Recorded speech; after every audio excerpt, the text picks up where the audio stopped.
สวัสดีทุกคนวันนี้ก็มีกับพบกับช่องฟีโนบุมเบลเลยนะวันนี้เขาจะมาเล่นแบบการฟันกล้องเราแต่เขาไม่ให้เห็นหน้านะเขาจะเห็นหน้าอยู่ติ๊กต็อกกันนะนี่เขาจะเอาเพลงนี้เนาะ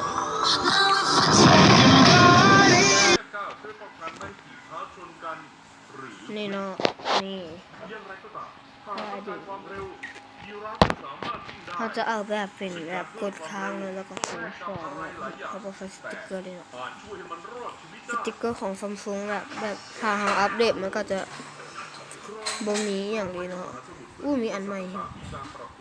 อันใหม่หาได้เห็น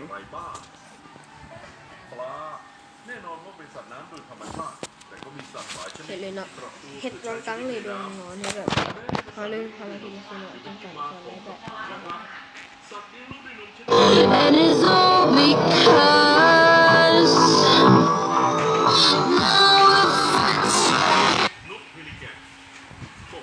ค้างแล้วก็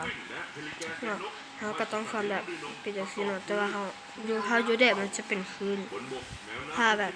นั้นเขาก็ต้องใส่เอฟเฟกต์โอ้ตายขอโทษเนาะ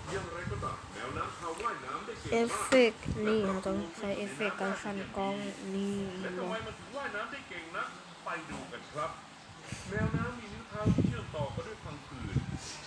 เราคือว่าไฟเนาะเราจะเห็นจังซี่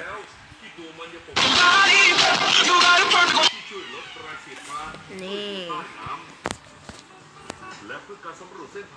and it's all because now if I take your body you got a perfect มันก็จะได้จังซี่เนาะ because ถ้าใครมาคลิปนี้ก็เลยกดไลค์กดแชร์กันเลยดู